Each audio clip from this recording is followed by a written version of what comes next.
Hello, friends, and welcome to episode 809 of the Juicebox Podcast.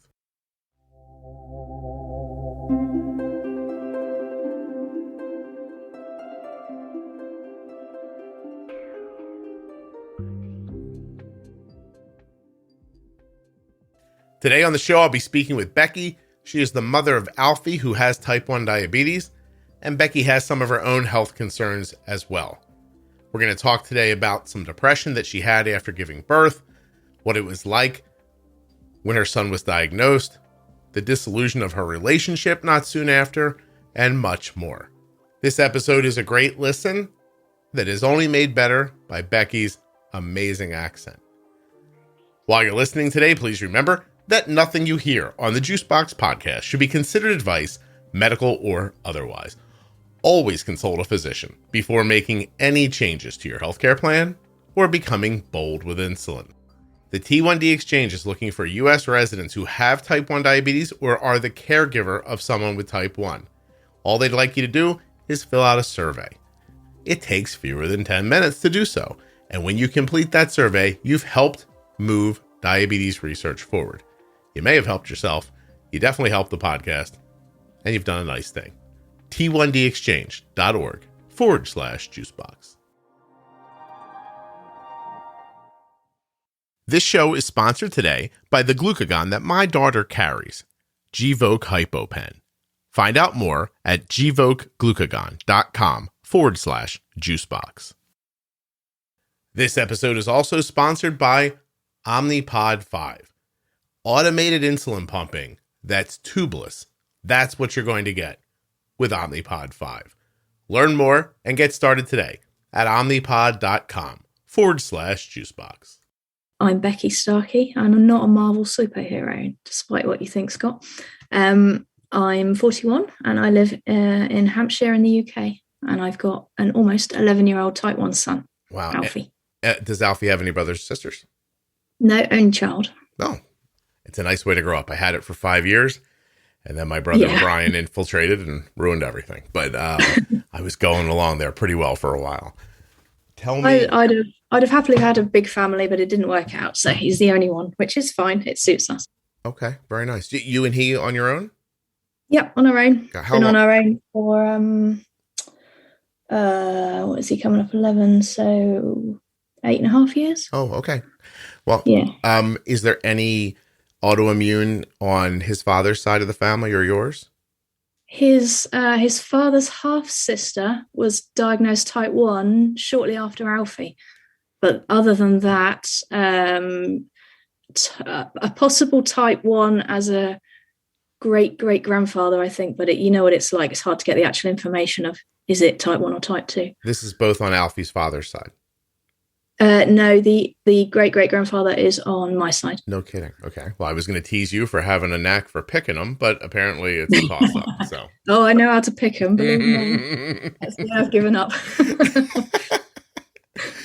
Have you ever tried the 180-degree idea where you identify a person who you really are attracted to and a person you're really not attracted to and ask the person who you're not attracted out to, proving that you don't trust yourself to make the decision?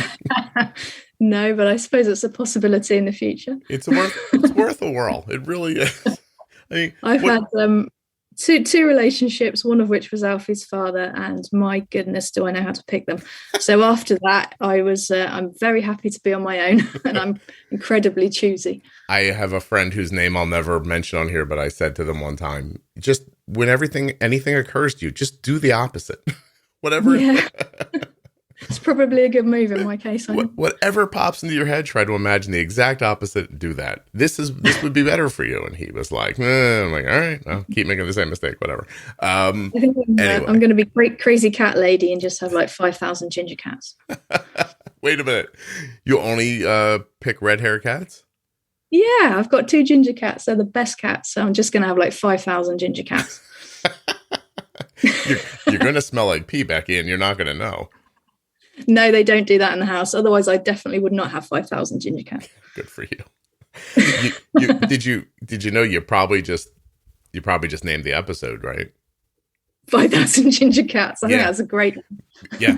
I mean, it's a little early. I don't usually like to have it happen this soon, but it's a strong contender early on. Yeah, I like that. And it's very unique. You won't get another. I don't think so. I mean, can you imagine if like 5 years from now, somebody's like, I just want to be by myself, have about, 2, 3, maybe 5,000 ginger cats. I'll be like, oh my God. I tell you what, if that's a male, put him in touch. Exactly. Finally. We could have 10,000 ginger cats together. This is delightful. Okay. How old was Alfie when he was diagnosed? 15 months. Very, very young. Oh, no kidding. I'm going to ask you a hard question now, and I apologize for doing so up front. No, you ask away. Do you think his diagnosis had anything to do with the disillusion of your relationship? Afterwards, I definitely think it had a bearing on him and his maturity to be able to cope with the situation. Yes. Yeah. No, it doesn't seem. Were you guys? I'm doing the math here. You told me how old you were off air, which I'm not sure if you want, but were you in your late 20s when you were having a baby? I was pregnant at 30. At 30. Right. Okay. He was. What was he? He's 6 years older. Okay. Oh. And still a maturity problem. Boys do not do well, I was, we were running pubs together. He was the chef and I did front of house. And then we got pregnant and that job finished and I wanted to get out of the business, but I think he wanted to stay in the business. He didn't know how to get out. So he didn't know how to cope with actual life and being responsible. I see. I've had a number of friends over the years work in restaurants, and they say that after hours, it's just a big orgy between the employees. Well, it never went that far, but yeah, it was fun. I didn't mean all at the same time. I misused the word. I meant it was a little bit of a partner swap. Like it was one person one time, the next person. Like it just was like your own. I guess it's late at night and there's no one else around, so it's a fish in a barrel situation. I guess. Am I right? I don't know. Never experienced that side of it. He already had a business when I went in with him. I was in accountancy, and I went into business with him. So we were together. But we had a lot of fun, a lot of late nights, and way too much vodka. But it couldn't carry on when we had a child. Obviously, it's just not the life for them. It doesn't work. So he just didn't adjust well to the responsibility. Or do you think the idea of having a baby that wasn't what he imagined was off-putting? I think it just brought out his true colors. It brought out the worst of him. And I think I didn't know him as well as I should have done. I see. When making that decision, because obviously life was fun and quite alcoholic. And when you're not in that situation, you learn a lot about somebody. So yeah, not a great move, but the best thing I ever did having Alfie. So that's fine. I understand. It's lovely of you to share the story. So thank you. So how long? Well, I guess not how long. What was the management style like? What did they give you for a 15-month-old back then? So we started on MDI, and they encouraged the insulin pump, but both myself and his father were against it at the time. Because he was so tiny, we just didn't like the idea of it being attached, which I think is quite common, isn't it? A lot of people feel the same. Mm-hmm. So we persevered with MDI, but the doses were just incredibly hard on him. They were just far too big. We had a lot of instability, some scary moments with ambulances being called, him unconscious in my arms. Awful. So he went on an insulin pump and he got it just before he turned 2, which was amazing. Yeah. And so back then, there no CGM, right? You were just meter. Yeah, no CGM. No, didn't really know a lot about it, to be fair, at that point. It was, that would have been. I'm trying to think. I think that's a little before the first Dexcom, 9 years. We went on the G4 initially, but that was around when he was 3. Yeah. Got that. Yeah, that was my point. I think you had diabetes before we had Dexcom, I think. And it gets to you a little slower too. Is that correct? Yeah, we're a bit behind you. I see all the announcements about the Omnipod 5 yesterday, but we'll be well behind that anyway. Yeah. It's tough. It's tough for these companies to get their products out of one country into another one. It's just not it's understandable. Yeah. You need some British people to want to make an insulin pump. Yeah, that would be good. I don't know what's going on in the market. I don't know. Well, hopefully there's something. Or, just assume they're all in a pub late at night with vodka and they're not interested in helping. It could well be the case. Nothing to do with me anymore, though. No. How do you learn about the podcast? I'd seen it because of the Facebook forums that I'm on. The name had come up a few times. I think I'd listened to a couple of episodes, but the main thing was when I went to start looping in the first lockdown, so 2020, the lady who was mentoring me, she again said, have you listened to this? What do you think? And just prompted me. I had more time on my hands, so I got into it more. It's very cool. Oh, that's excellent. I'm just always interested in how people find their way to it. This morning, I got a request to enter the private Facebook group. And how did you hear about this? From a friend of mine who has type 2 diabetes. And I felt very good about that. I was very, very excited that the word gets out that way. Good. So how many years did you struggle with it in the beginning? Because having an infant with type 1, 15 months, you got me beat by a fair amount. Arden was 20. God, she was 2 years. I was going to say maybe 25 months, but not even 25 months. She had just turned 2 years old. She only weighed 17 pounds. That was difficult. But 15 months very is hard, small. It was a massive shock because I think I explained to you in my initial email, I had postnatal depression as well. And I wasn't in a good place. So when Alfie was diagnosed, his father took on most of the responsibility. And I just assumed that everything was being done correctly, which I found out later it wasn't. But I knew, I knew what to do. I knew the basics, but I wasn't carb counting. I wasn't given the injections. He was the one supposedly checking him in the night, but he wasn't. And I didn't even consider looking at the finger stick meter to check that. I just believed him. And it wasn't till, sometime later that I found out he wasn't being checked in the night. He was just so tiny, and with the insulin pens only being able to give half a unit at one time, it was just incredible. The reason that I noticed there was an issue why he was diagnosed was he had incredible nappy rash. I guess his blood was just, or his body was just so acidic because his bloods were so high that it was just causing horrendous nappy rash.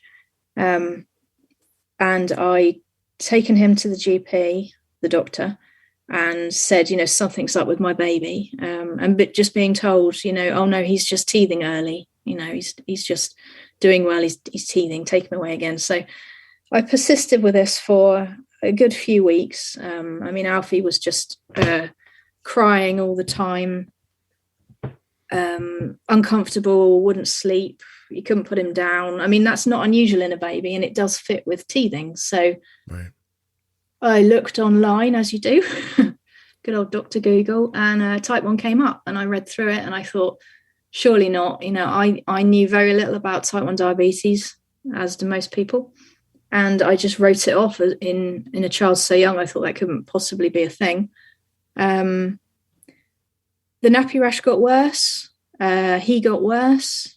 I took him to A&E. I was turned away and told there was nothing wrong with him.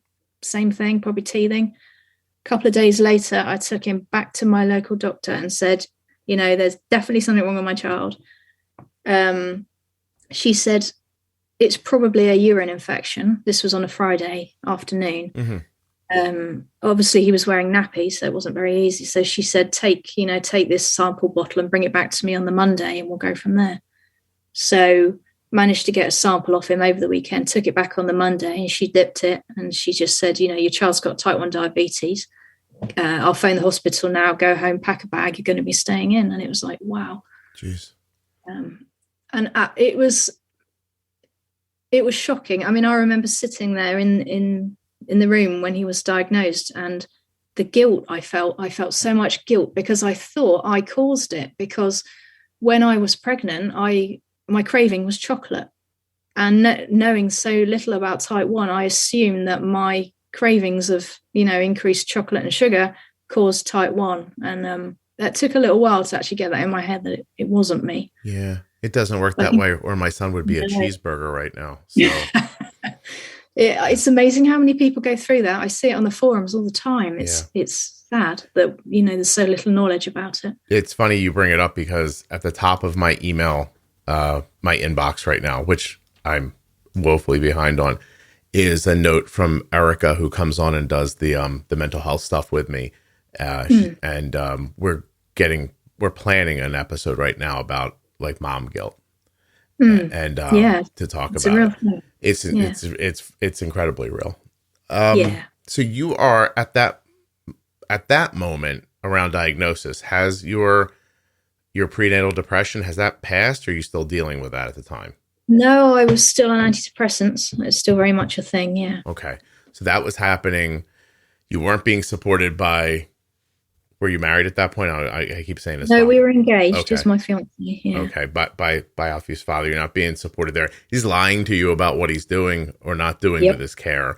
That's unsettling. So you're in a really bad personal way, and in your heart, you think, well, at least this guy's got my kids back while I figured myself out. And then you find out that's not true. And then you blame yourself. Also, by the way, nappy rash. I'm sorry. A diaper rash? Yes. Okay. I thought so. I was just making sure. I don't know if the kid was wearing a do-rag, maybe. You know what I mean? Like old school. And had some sort of a thing on his, you know what I mean? Like he's in a gangster film or something like that. It seemed unlikely. And so that's all happening. You start questioning yourself. Your mind jumps right to that you ate chocolate. So do you spiral at that point, or do you rally at that point? I think I just coped. I just went into a daze of doing what needed to be done with Alfie. I mean, I was the one that stayed in the hospital with him, and I was the one doing all the mum stuff. His father was there, but would come and go, and then just kind of step in and look like he was doing all the hard stuff. But I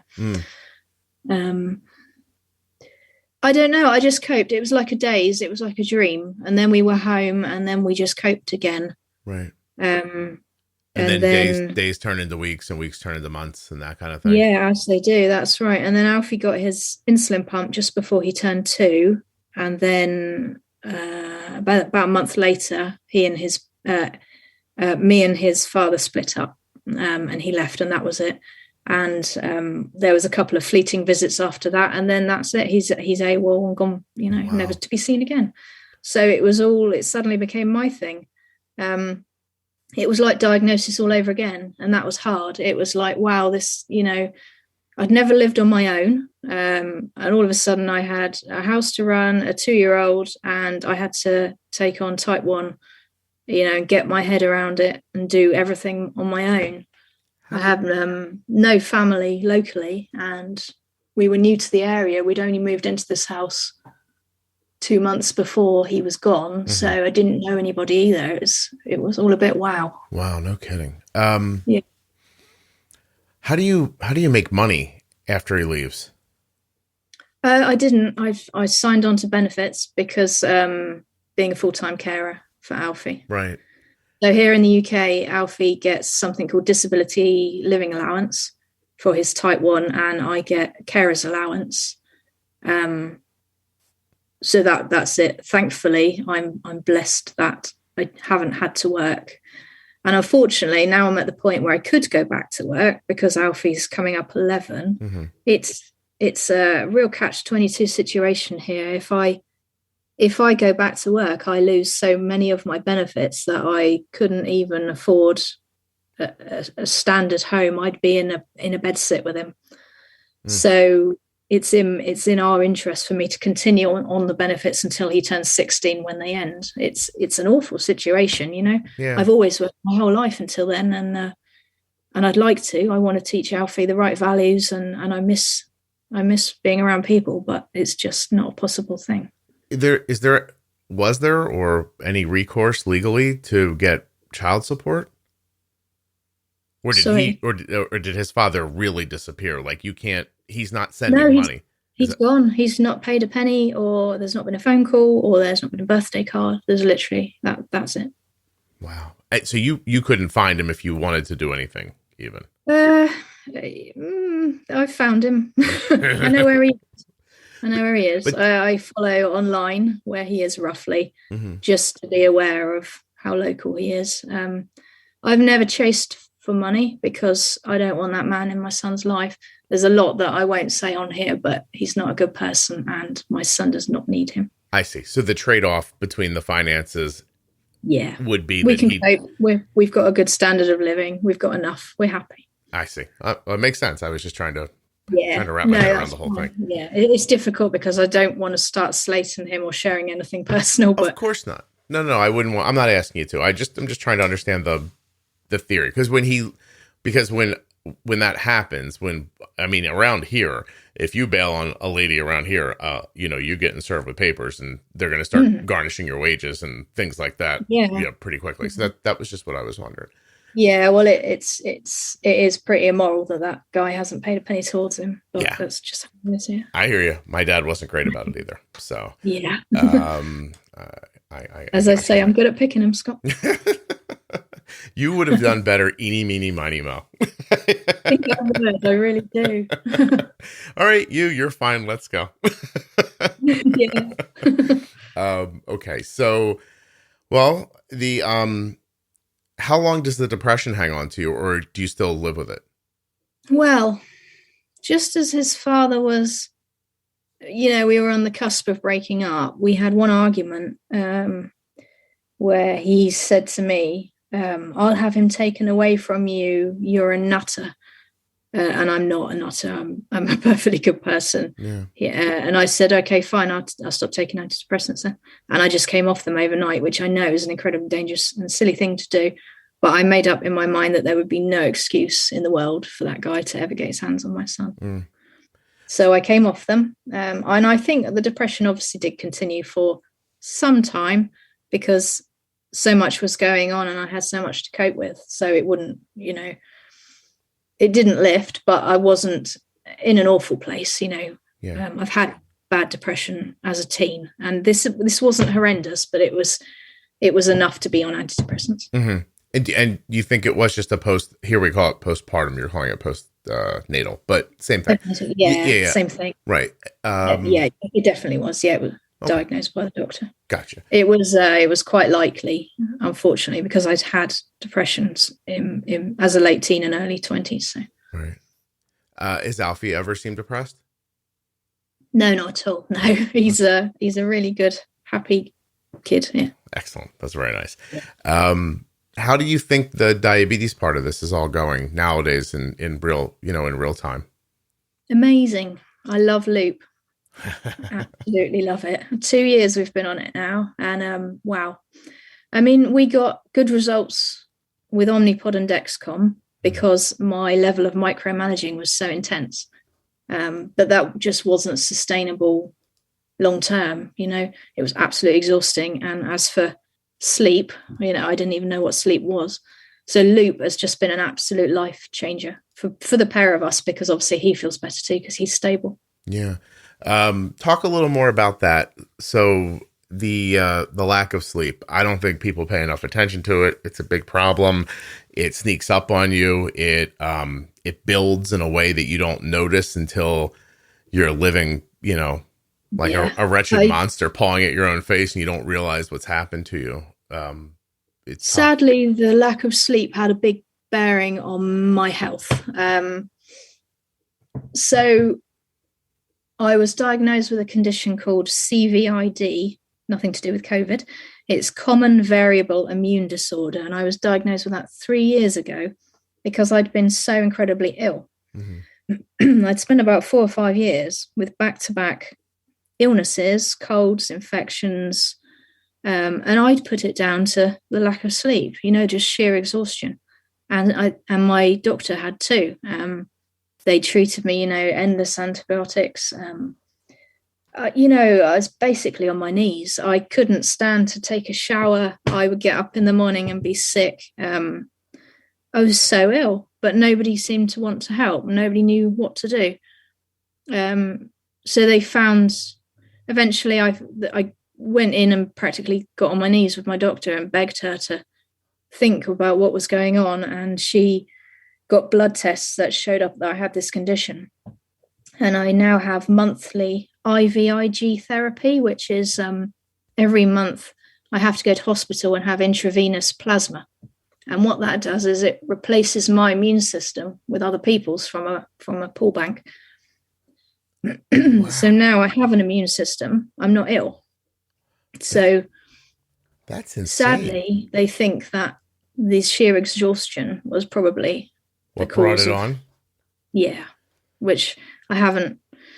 It's a very difficult one because I'd hate my son to blame himself for having type 1 and causing that. You know, he's such a switched on kid. So I've kind of kept that quiet, but it probably would have developed anyway at some point. But I think the sheer exhaustion of type 1 definitely prompted it. Is it, I'm trying to think if it's an autoimmune disorder or just a disorder of your immune system, which would be two different things. I don't. I'm looking now. I'm not sure. That's a good question. Common variable immune deficiency and autoimmune disease, a retrospective study of 95 adults. Common variable CVID is the most commonly clinical significant primary immune deficiency in adulthood, presents in a broad spectrum of clinical manifestations, often including non-infectious complications, addition to heightened susceptibility to infection. But I don't see anything about it being, hold on. I know that. Autoimmunity occurs in up to 30% of CVID patients, and it is an emerging case of morbidity and mortality in this type of patient. It's good, isn't it? Oh, sorry. Forget I read you that. It's not a great diagnosis, but at the time I was told it was either this or cancer. So I count my blessings. I'm happy to have this and receive treatment for it, and I'm much healthier. Yeah, based on this article, autoimmune complications could include thyroiditis, celiac, erythema nodosum, Raynaud's. Raynaud's, yeah. Alopecia, oral ulcers. That sounds fun. Autoimmune gastritis, primary biliary cholangitis. Don't get that one because you don't want to have to learn how to say it. Do you have any other things that have happened since this diagnosis? I've got bronchiectasis, which is scarring of the lungs, but that's because I had bronchitis and pneumonia so many times, which, that's linked. I do know that I'm more likely to develop other conditions. So there is a likelihood I could develop type 1. My father and my grandfather are both celiac, so that's also a risk. So, I guess it is autoimmune. I hadn't really thought about it. Yeah, and it's interesting. When I said to you earlier, is there other autoimmune? You're like, you were thinking about diabetes, but celiac exists in the family. It does, yeah. That's on my side. Okay. All right. Well, Becky, it's getting a little sideways here, but I think we can make our way through it. Sorry. No, please. This is listen. If everyone came on this podcast and was like, oh, Scott, the podcast helps me. My A1C's 5.4. My time in range is 83%. You're amazing. It wouldn't be much of a podcast. We want to hear, people's real stories and not that most people will listen to this and have to think, oh, this is going to happen to me. It's obviously an incredibly uncommon thing and sadly fell on you. But I mean, it highlights some important ideas, right? Already we're a half hour into this, Becky. Do you want to know what we've learned so far? Go on then. Okay. Here's what I've learned so far. I actually wanted to put the ads 10 minutes back, but it was just too good to wait for that. I love a nice cliffhanger. When you have diabetes and use insulin, low blood sugar can happen when you don't expect it. Gvoke HypoPen is a ready-to-use glucagon option that can treat very low blood sugar in adults and kids with diabetes ages 2 and above. Find out more. Go to gvokeglucagon.com/juicebox.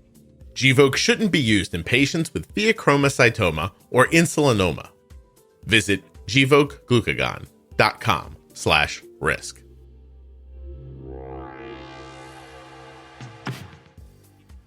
So I went into the private Facebook group for the podcast, Juicebox Podcast Type 1 Diabetes, and I searched Omnipod 5. I found this post where people were talking about, I'm going to get a pump. I don't know which one to get.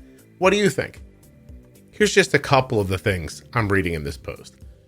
This is from an adult. I have been on for years. I just started Omnipod 5, and my blood sugars are so much better with it. The algorithm is just working better for me, and I love being tubeless. Here's one that says, my son has been on Omnipod 5 for 4 weeks, and it has been amazing. I was in turmoil about which pump to get, but knew that I didn't want him to be connected to something. We started Omnipod and have loved it. My son is 17, was diagnosed in August, and we got him the Omnipod 5, and we love it. We don't have anything to compare it to, but it works so well for us. Even though he's still honeymooning, we're able to keep him in range 97% of the time.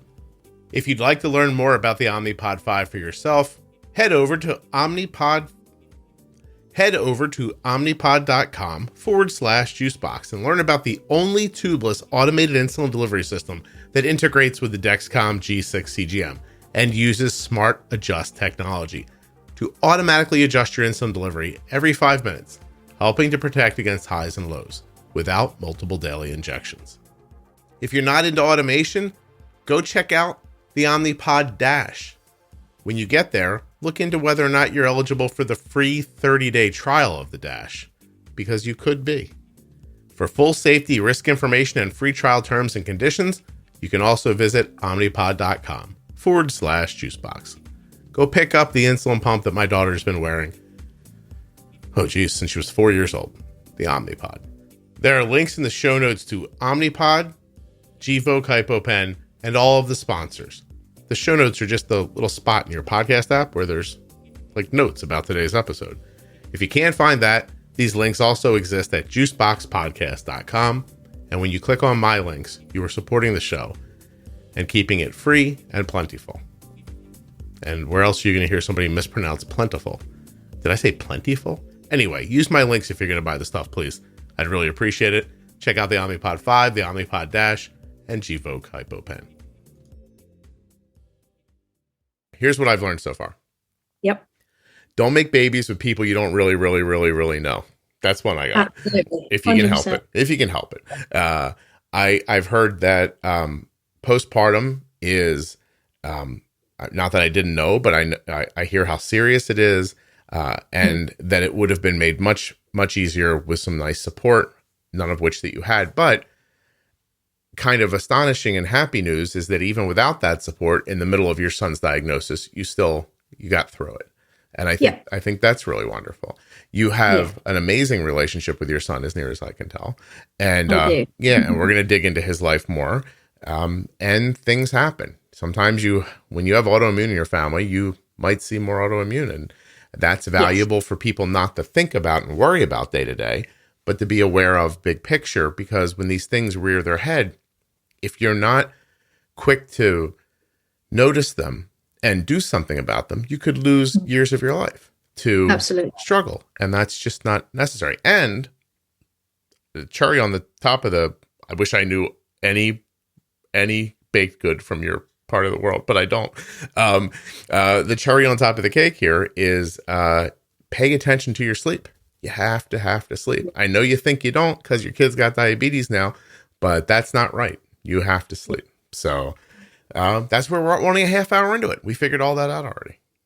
Alfie's just come home, so you might need to no, that's fine. Bear with me. He's on stealth mode. He's just snuck in the back door. Do you think he really listened to you? You told him that this morning and he still remembers it in the afternoon? Yeah, that's quite remarkable for Alfie. That's quite remarkable for anybody who's 11 years old, and more than we could expect from some men, right? So, or at least the ones you find, Becky. Absolutely. You know me very well already, Scott. Listen, I think every guy is some version of what you've described. I think you just got a particularly bad one. That's all. Yeah. Although he wasn't as bad as the first one, but we won't go there. See, you got tricked. The bar was so low, Becky. Yeah, you're right. You're definitely right. That you're like, well, this one's way better. 5,000 ginger cats for sure. No kidding. He didn't have red hair, did he, the man? No, he didn't know. Just trying to see how deep your fetish runs. That's all. Okay. Not that deep. Not that deep. So let's talk a little bit about how you found an algorithm pump and what drove you to it. It sounds like the lack of sleep drove you to needing something to help you. Desperation. Yeah. Well, I've obviously been on the online communities for some time. So I'd seen a lot about what was going on.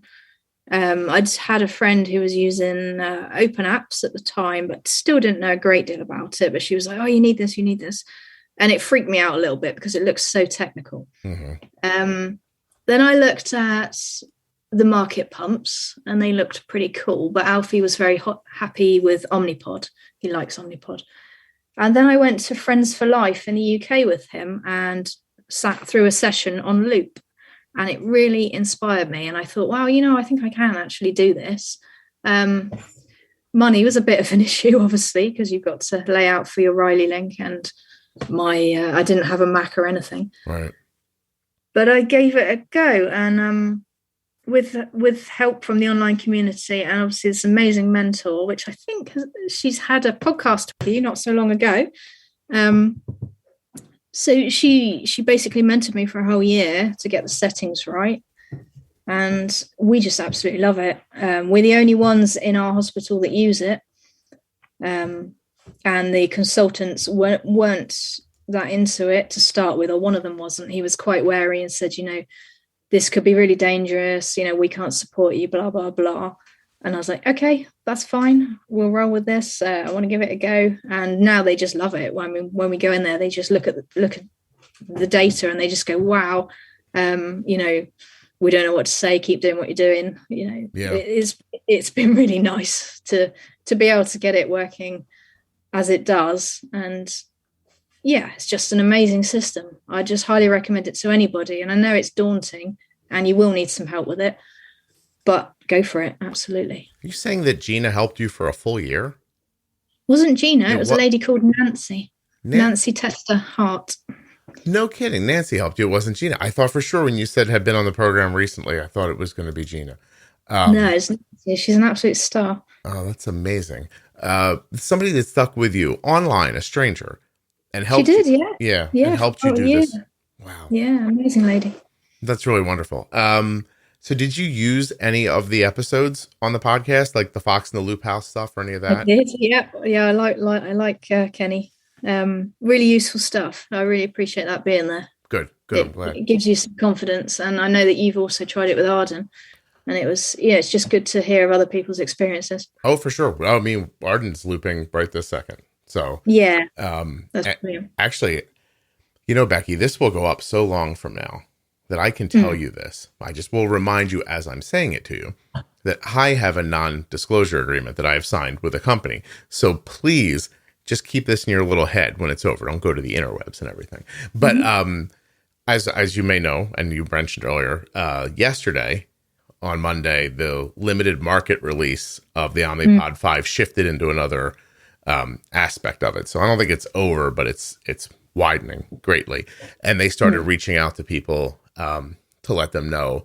People who, by the way, used my link to tell Omnipod they were interested in Omnipod 5 and got on a list are now hearing back. And I'm just saying, click on the links, people, because you never know what could happen. But I've been working this out for a week or so with Omnipod. And I actually got an email this morning that that they're hunting down the prescription that Arden needs, and that they are getting Arden's product out to us pretty quickly. So we're gonna try Omnipod 5 very quickly too. That'd be interesting. Yeah.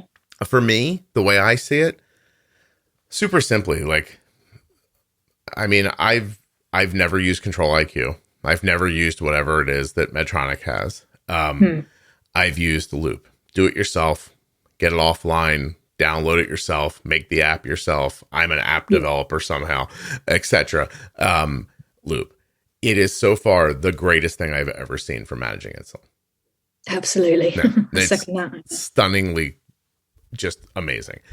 Yeah. Now, it has drawbacks.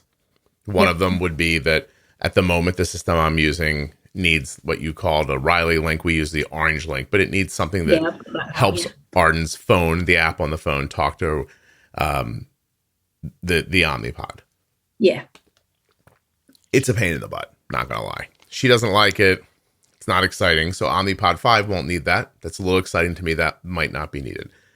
Now go ahead. The Dash won't need it either, will it? They're building Loop at the moment with Dash, and you won't need a Riley link or an orange link. Becky, you're jumping ahead in my story, but yes, right now, some lovely people online have cracked open the Omnipod Dash or whatever that means, digitally, and they're setting up Loop to work with that.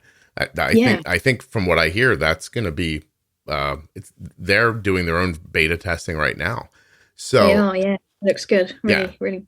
So that's exciting, and I want to try Omnipod 5. If Omnipod 5 works for Arden the way we want it to, I'm in. It's easy. It comes from the company. I don't need to be an app developer. Done.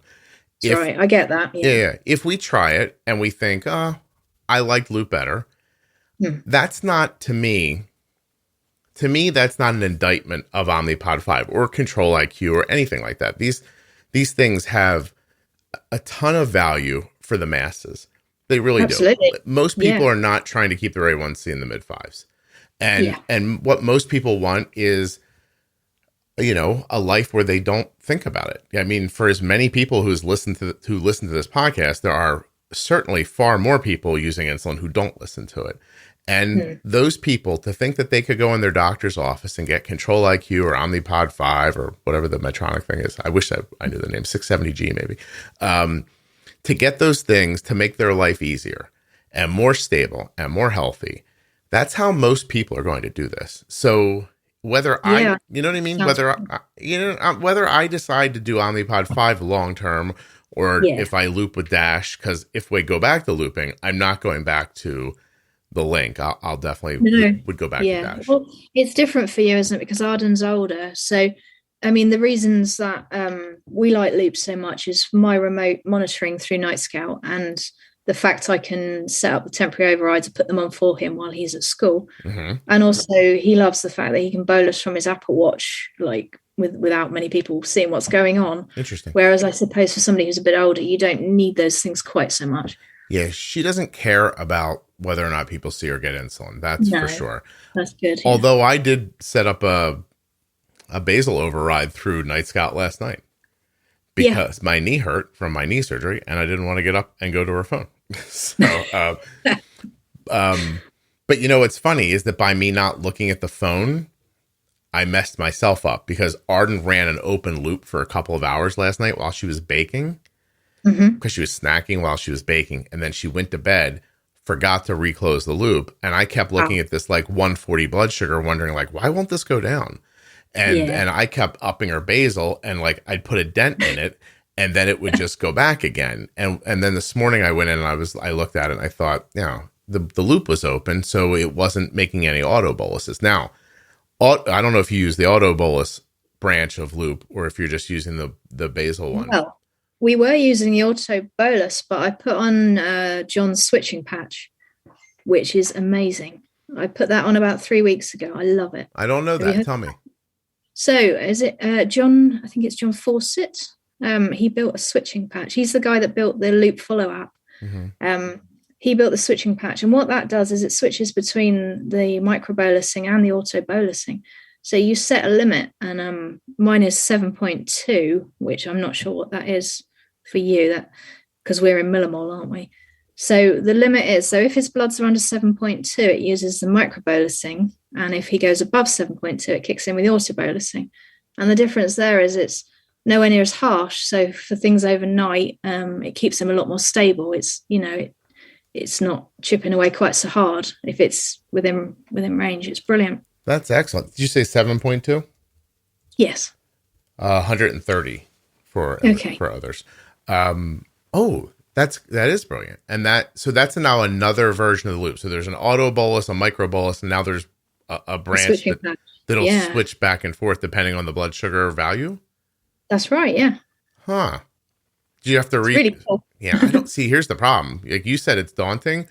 I'm still daunted by it. Like the Are idea, you? yeah, like right now as you're talking about, I think that's cool. I would try that. And then I think, well, how do you put that on there? Oh, never mind. Yeah, you do have to rebuild, but there is a video.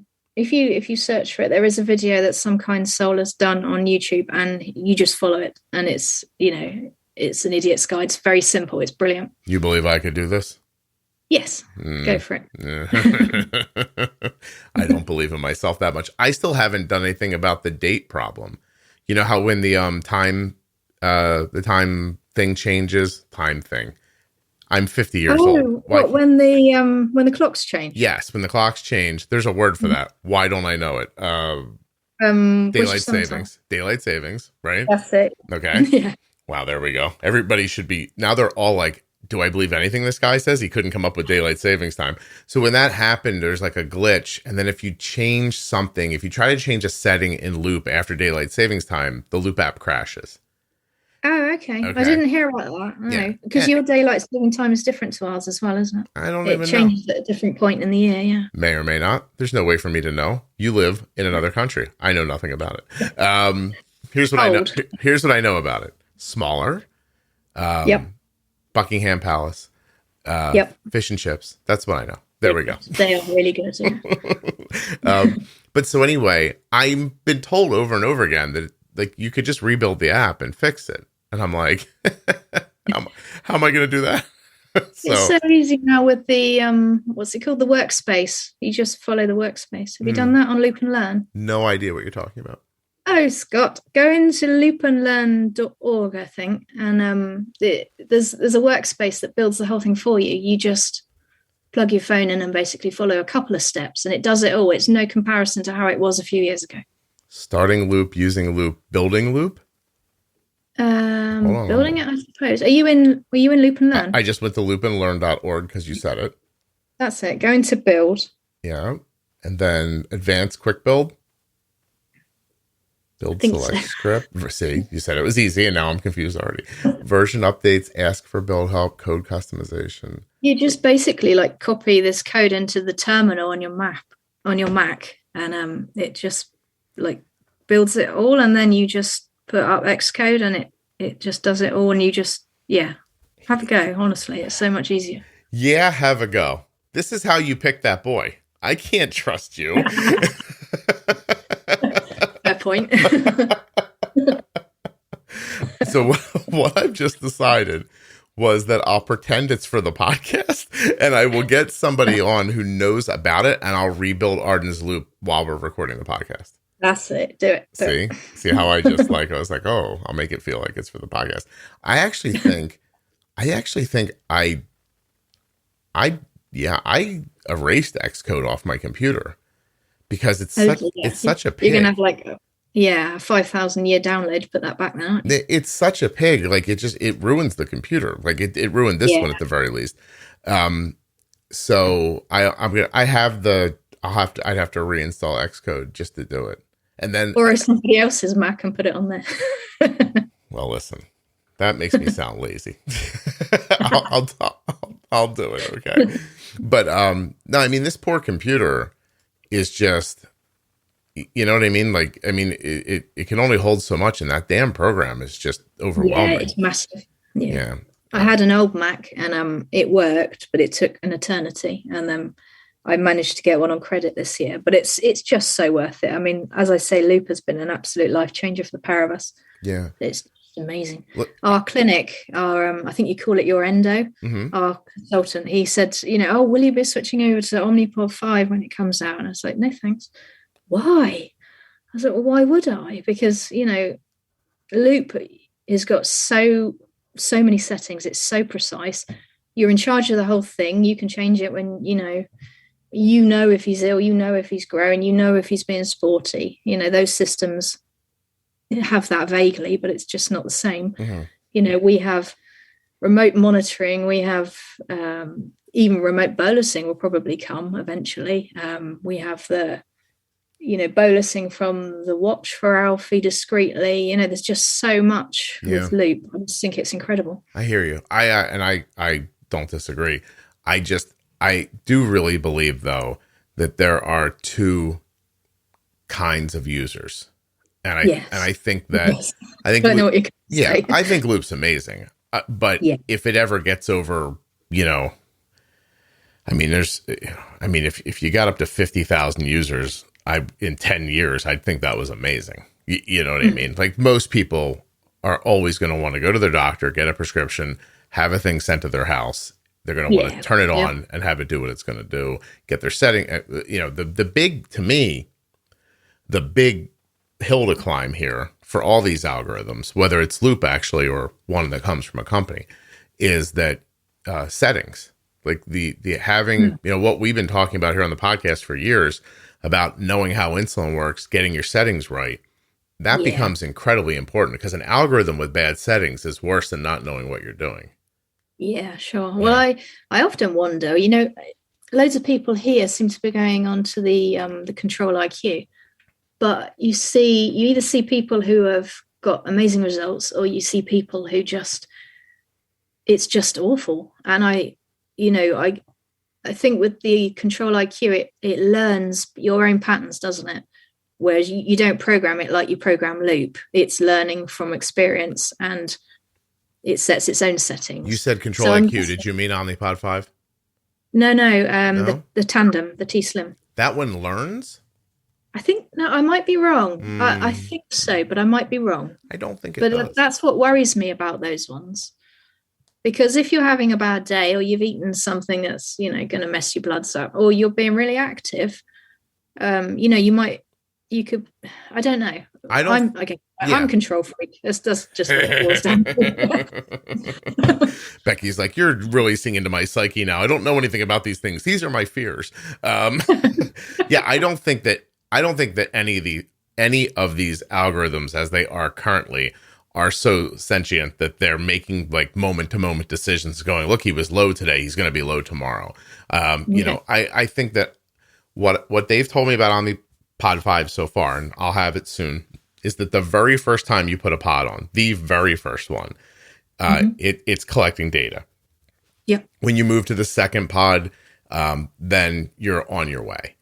And, it's not like 27 pods into it or 10 years into it, it still remembers what happened on day one. It's working on my understanding so far is that it's working on from expectations it has from recent time.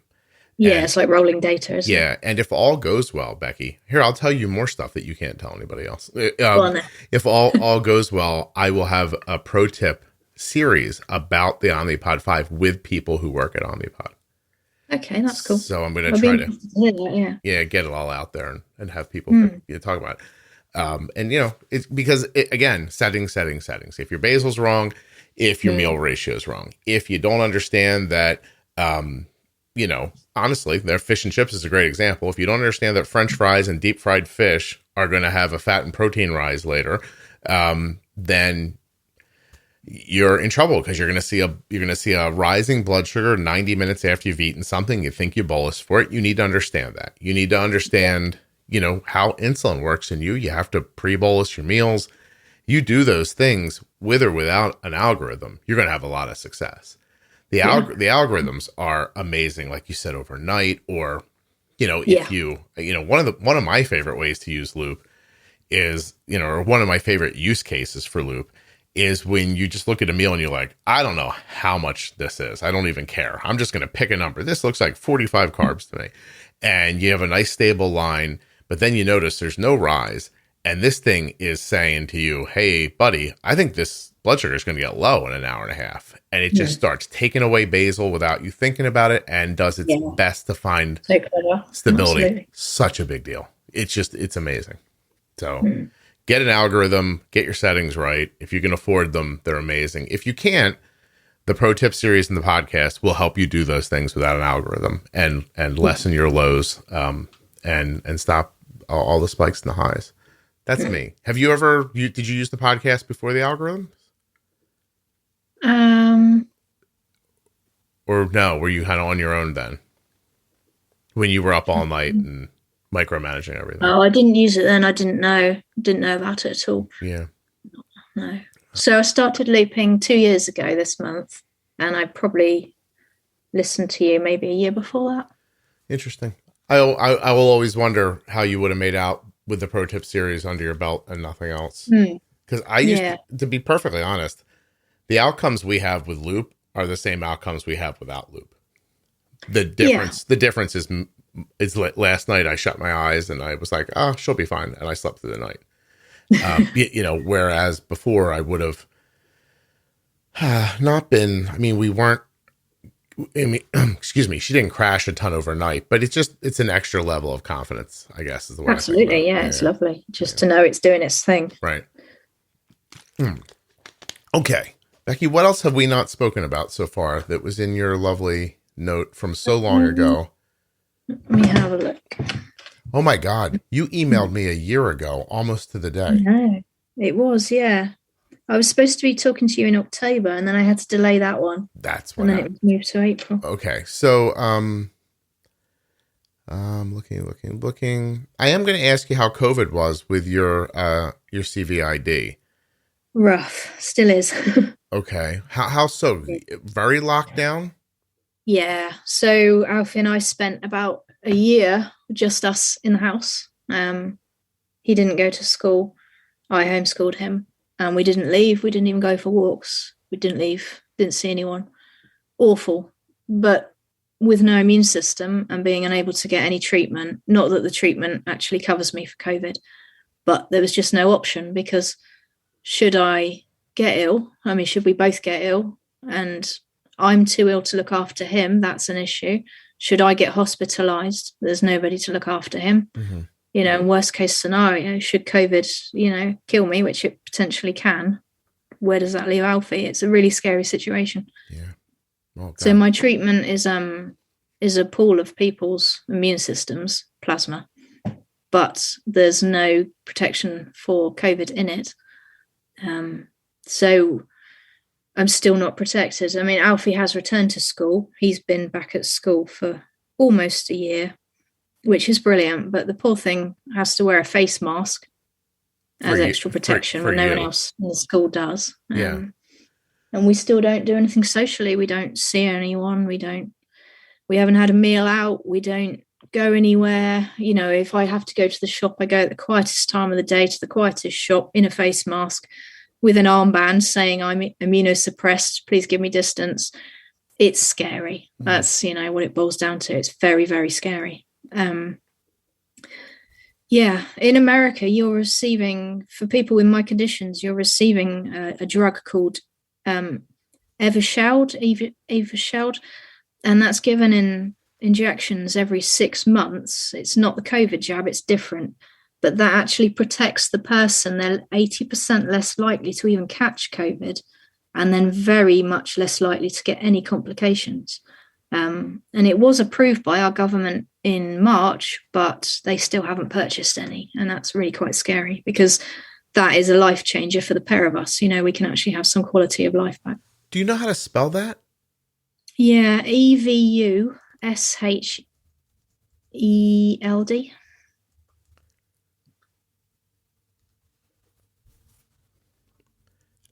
Evershed antibody treatment for COVID-19 high-risk groups.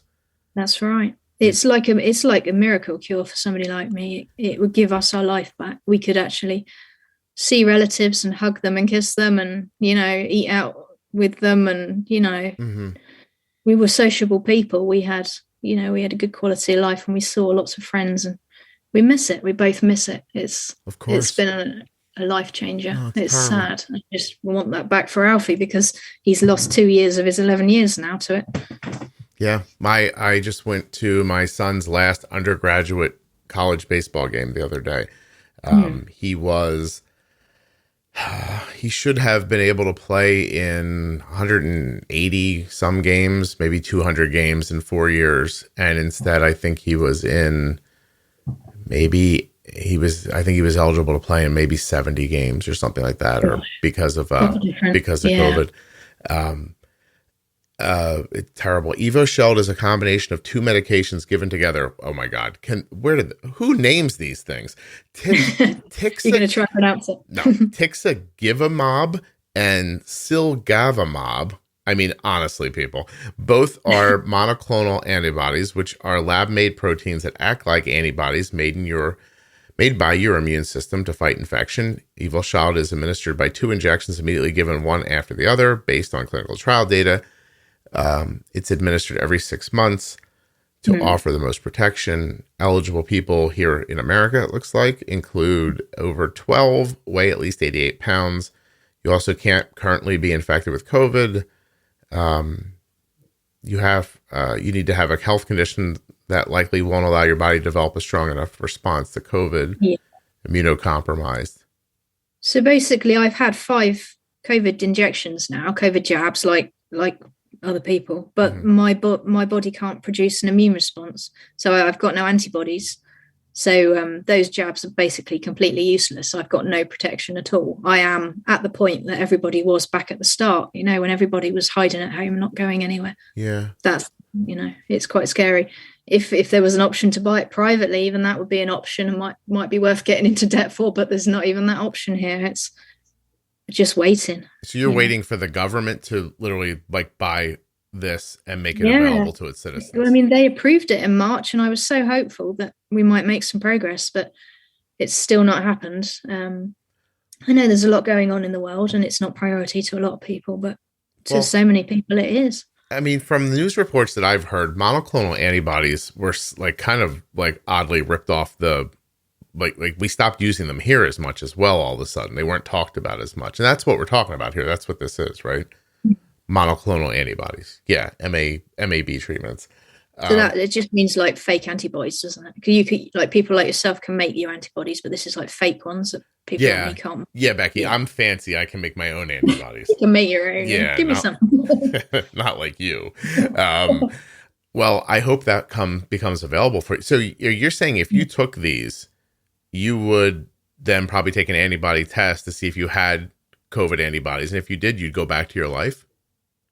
Yeah, absolutely. I mean, if I'm 80% less likely to even catch COVID, what a game changer. Yeah, you would roll those dice, right? Well, yeah. Absolutely. I mean, yeah. Well, I can't explain what a difference that would make. No. I mean, listen, the one thing I wanted to make sure I understood was that the injections you get to bolster your immune system, you are getting those through COVID? Was somebody coming to the house to give them to you, or you couldn't even get those? So every month I have to go to hospital in Southampton here, and I have intravenous. So I have to sit for a couple of hours and have intravenous plasma put straight into my veins. Yeah.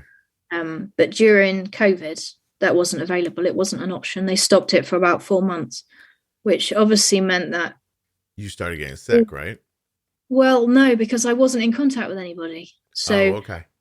Yes, I felt rougher and I felt tireder, but I didn't get ill. I didn't catch any infections or illnesses, which was good. But it was still a bit scary, and obviously until that resumed, there was no way that Alfie could go back to school because he could bring something home as well. When you're on that treatment, do you feel an impact on your psychological well-being as well, or is it really just very physical that you get? I think it all goes hand in hand, doesn't it? I think it does. I'm just wondering. Yeah. It's quite hard to know because 3 years ago I started the treatment. Well, about 3 years ago I started the treatment, and then 2 years ago we started looping. So my treatment started, and I had that before COVID. And then I started to sleep with loop. I got my sleep back. So everything has changed. And I don't know how much of that is my health and my treatment and how much of that is down to loop. But as a whole picture, my life is so different. I was like a walking zombie. And I couldn't think straight. I had no energy. I couldn't stand. I was always ill. Right. I just, wow. Yeah, no, it's terrible. I mean, it's I had that very low iron. If you listen to the podcast, about, and this sounds significantly worse than that. And I was at the point at the end where I was just like, well, I'm going to die. I I think it's the point where it's like a better option. It's awful, isn't it? can't stand up, can't think, can't do anything. I have no idea, looking back, how I was producing this podcast. Like, seriously, I have no idea. I guess I would get up in the morning and just do everything before I fell apart. That's right. You just do, don't you? You carry on. Yeah. I mean, I can't begin to explain to people how hard it was for me and what I went through. And only Alfie knows, really, because he's the only one that saw me go through it. Yeah.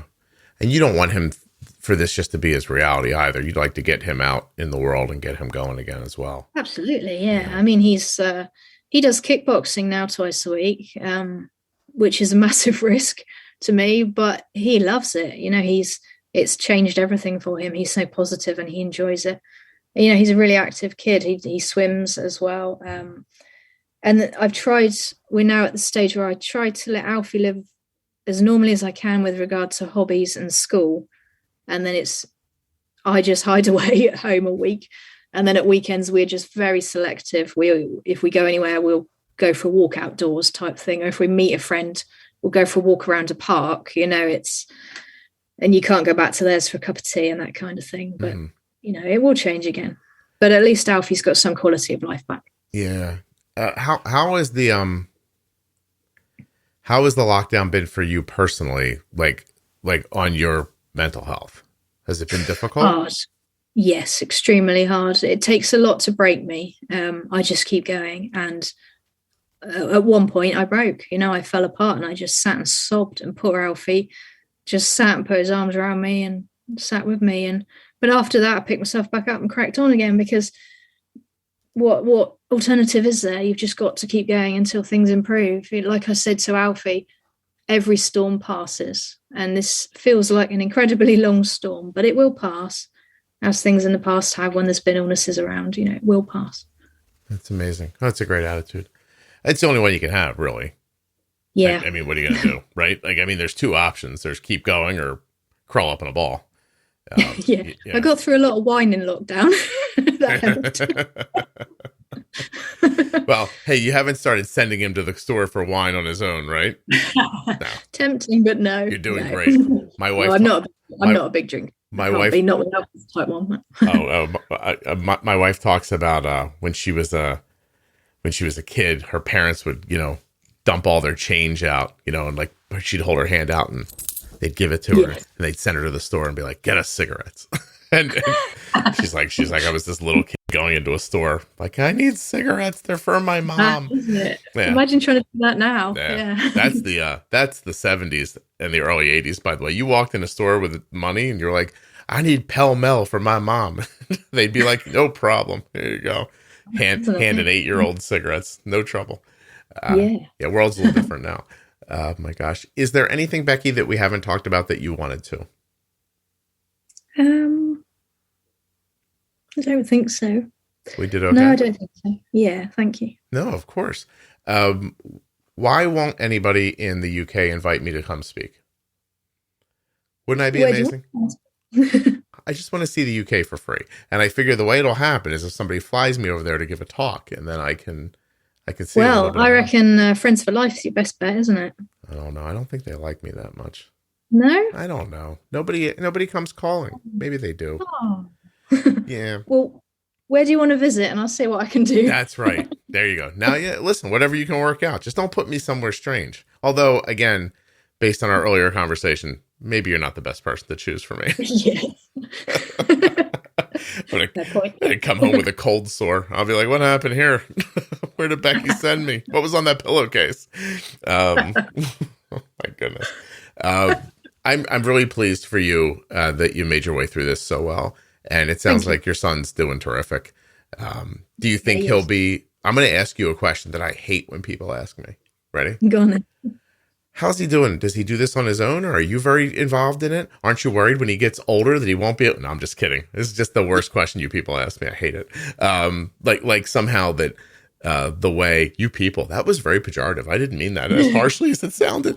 It should be an indication that I think it's the question I've heard the most over the years. And I used to hear it from like old timers, like people who had diabetes for a long time were like, you're taking care of it. He's not going to know how to do it. Like that thing.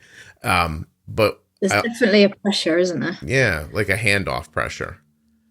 Yeah. I mean, it's very difficult when your child is diagnosed so young, like Alfie and Arden.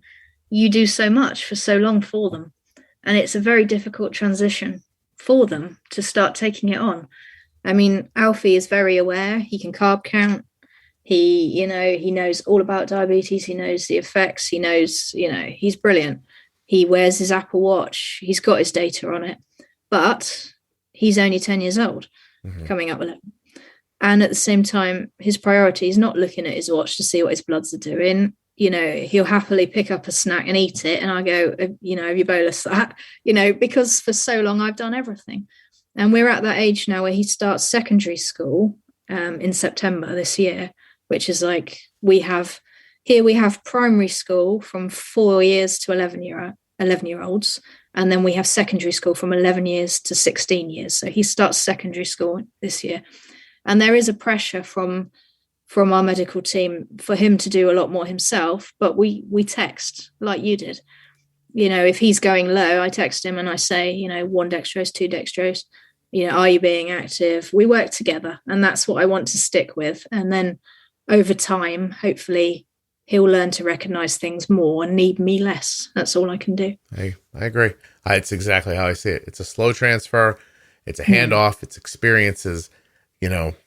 People still say, I just responded to somebody the other day and they're like, when am I going to figure this out? I'm like, just takes time. You have to do it over and over again until one day it just works. And you're like, it just works. It as crazy as it sounds, I think that diabetes eventually turns into like walking through a doorway, meaning that you don't approach a door and think consciously, turn the knob, pull the door, close the door behind me. You just do it. And it is from practice, because there was a time when you were 2 years old that you looked at that door and you thought, turn the knob, pull the door. You know what I mean? And now you don't anymore. And you can't, there's no rushing to that. Type 1 diabetes is an absolute minefield. I'm still learning, and Alfie's had it 9 years. So how on earth can I expect him, just to grab hold of it and roll with it? He can't. We will always be learning, I think. It's just incredible. Becky, I don't think there's any other illness, disease like type 1 diabetes. It's just incredible. It's a pretty big bitch, that's for sure. Well, Becky, I think if you would have applied some of that common sense to your boy picking. Nah, I'm done with that. Becky, are you planning on being alone for the rest of your life? I don't know. It's a funny thing. I've always just not really been bothered. I'm not interested anymore. I'm not bothered, particularly while Alfie's still at home with me. I really couldn't care less. I think there'll come a point where when Alfie leaves home and I'm on my own, obviously that I'll probably be lonely and wish I'd done more about it. But no, I couldn't care less at the moment. I'm not interested. I don't want the hassle. You should start a podcast where you talk to the cats. Yeah. I think that would be wildly, for the wrong reasons, wildly popular. People would be like, I listen to this podcast. This lady just talks to the cats. They never say anything back. You know what? I don't know if I should admit this. I'm actually on the Ginger Cat Appreciation Society page on Facebook. You made that up? No. Oh. Look it up. All right. Real thing. Maybe we need to get you an app or something. Maybe you need to swipe or something. You know what I mean? Would that be helpful? No, stick with my cats. All right. Well, listen, I'm not going to try to talk you out of it. It sounds like it's working. I really appreciate you coming on and doing this. Thank you very much. Thank you. It was good. Thanks, Scott. A huge thank you to one of today's sponsors, Gvoke Glucagon. Find out more about Gvoke HypoPen at gvokeglucagon.com/juicebox. You spell that GVOKEGLUCAGON.com/juicebox. I'd also like to thank Omnipod, makers of the Omnipod 5 and the Omnipod DASH. Learn more about them, get started today, all at the same link. Omnipod.com/juicebox. That's the same link where you could find out if you're eligible for a free 30-day trial of the Omnipod DASH.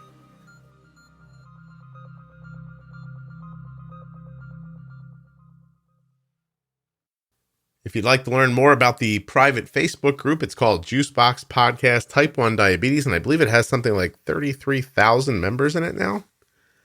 It's a happening place. You should check it out. Even if you don't like Facebook, this is the most un-Facebooky place you'll ever find on Facebook. Thank you so much for listening. I'll be back very soon with another episode of the Juicebox Podcast.